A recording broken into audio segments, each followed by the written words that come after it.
Good afternoon, everybody. Nice to see you all again. Today I'm talking about trusteeship for the Earth. And this is not something which I have a lot of legal experience in. In fact, my engagement in these issues is more as an activist than as a legal expert. But it's useful to see how law can be used to advance policy at the UN and at government level. So that's sort of where I come in. So I'm looking at the trusteeship sort of concept more from sort of a civil society engagement side, but also how it interacts with the United Nations. Why I was asked to talk about this is because I'm a member of a working group that was recently established by the Right Livelihood Laureates, which is sometimes called the Alternative Nobel Peace Prize, and the World Future Council, which is advancing effective policies for protecting future generations and for sustainability. So those are the two organisations that have set up a working group to explore the idea of trusteeship and how it might be able to be expanded and implemented at various levels. So I'll go through a little bit about the working group and then what trusteeship is about and then how it's linking in with some of the current processes. So the reason for the working group is because of the threats to ecosystems and also the damage already been done to species and ecosystems by human activity.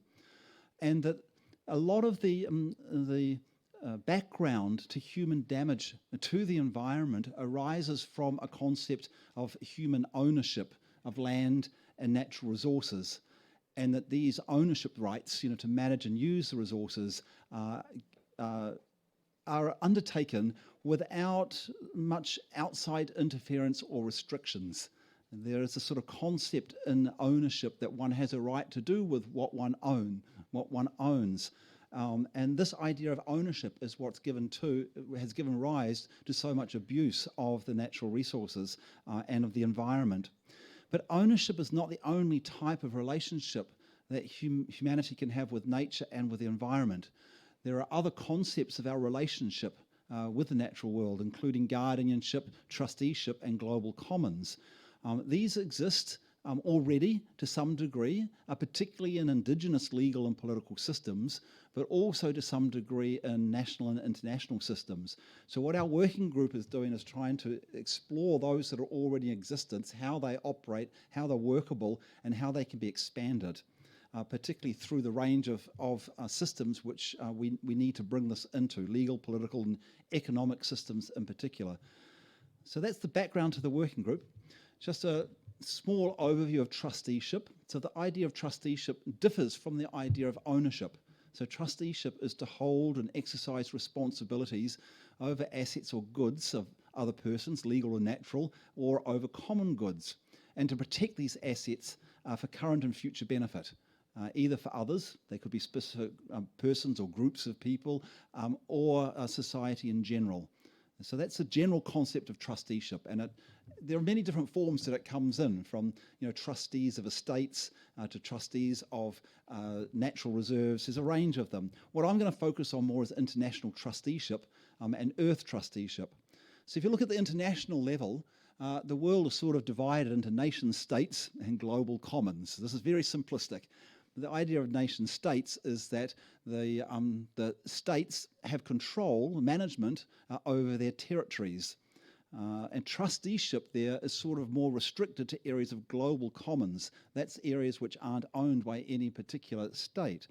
So global commons have been identified as those parts of the planet that fall outside national jurisdiction. And so it's parts of the areas where all nations have access. And there are four main ones which have been identified in international agreements, resolutions, etc. And that's the high seas, the atmosphere, Antarctica, and outer space. So the idea that nobody owns these, they need to be managed for the common good of humanity and for the common good of the earth.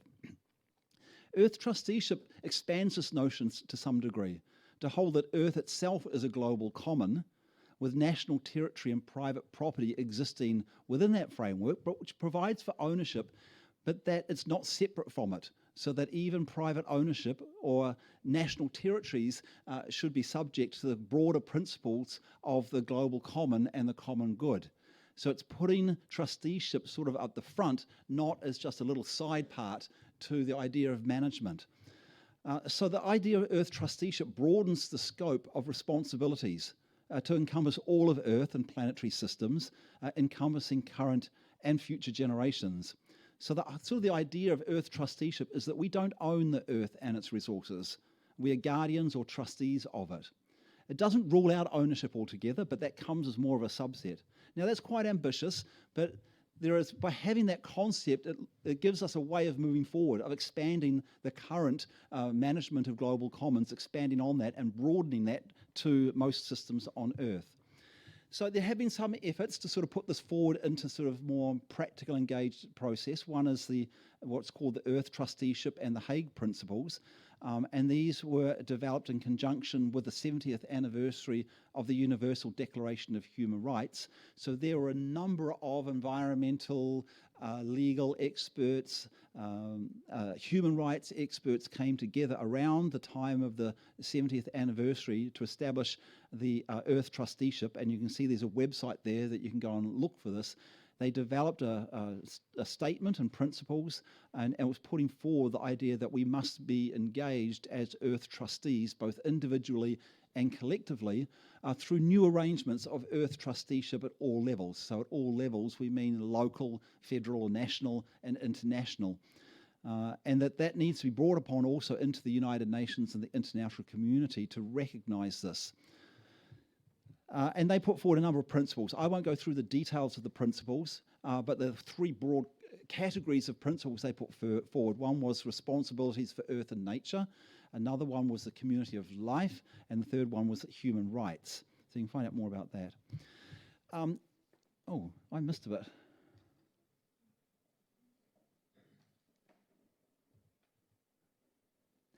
Sorry, I missed a little bit on this slide there. When I go down to international trusteeship, after I mentioned sort of the division between national states and global commons, there's also another part under international trusteeship which relates to non-self-governing territories. So as well as global commons, trusteeship is also looking at that. Slow down, okay. Now I'm getting onto the non-self-governing territories.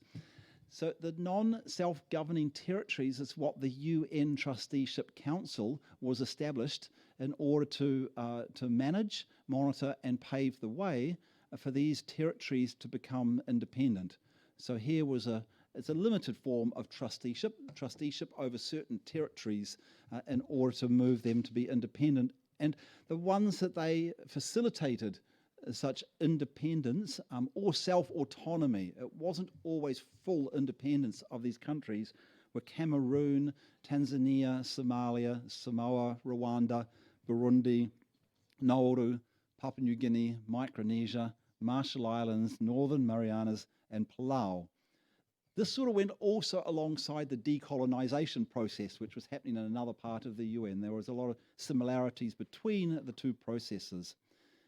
That was all completed by 1994, so the Trusteeship Council, the room is still there, it's used for various events, but the Trusteeship Council itself as a body ceased itself or suspended its operations in 1994. So there have been a number of proposals to revive it or to repurpose it, to use the Trusteeship Council, but to broaden the scope and idea of trusteeship, or to take on a new role of trusteeship, seeing the management of self-governing territories is over. So one of these proposals was included in our common agenda, the report of the UN Secretary General.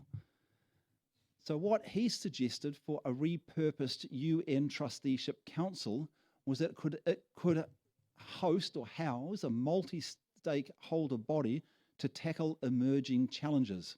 So you're looking into the future, what might be coming and how to prepare and respond to those. Also to serve as a deliberative forum to act on behalf of succeeding generations and to issue advice and guidance with respect to long-term governance of the global commons, delivery of global public goods, and managing global public risks. It doesn't go quite as far as the concept I put forward of Earth trusteeship as the entire Earth as a global commons.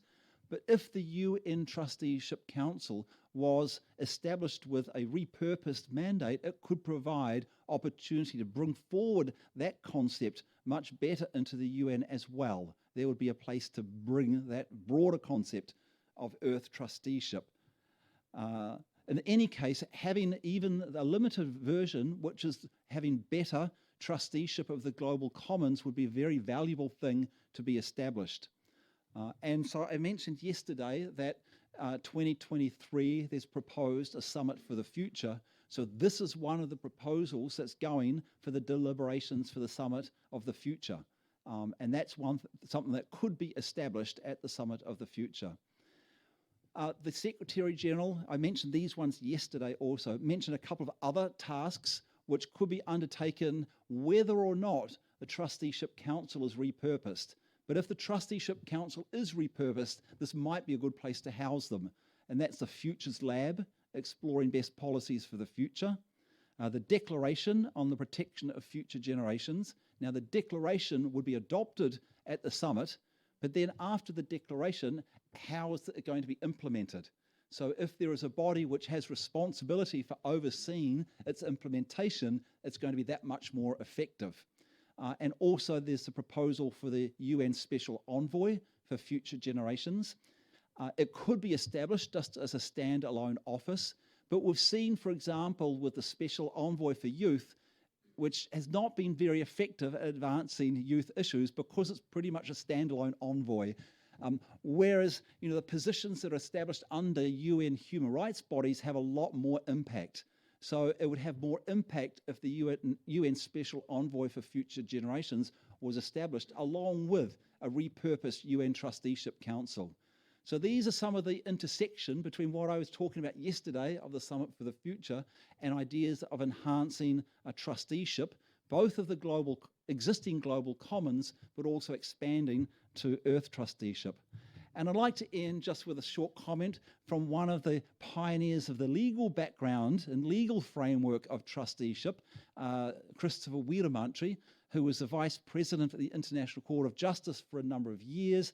And if you read a number of the decisions of the International Court of Justice, and particularly his appended opinions, you will see often he's referring to rights of future generations, the principle of trusteeship. And here he puts forward, a basis of why trusteeship is because humanity is or should be in a position not of dominance of the environment, which is sort of a dominant paragraph down, but trusteeship of the environment. So his quote is, humanity is in a position of trusteeship of the environment and not in a position of dominance. And so bringing forth processes for implementing this concept of trusteeship will be very helpful to take forward that framework. Thank you very much.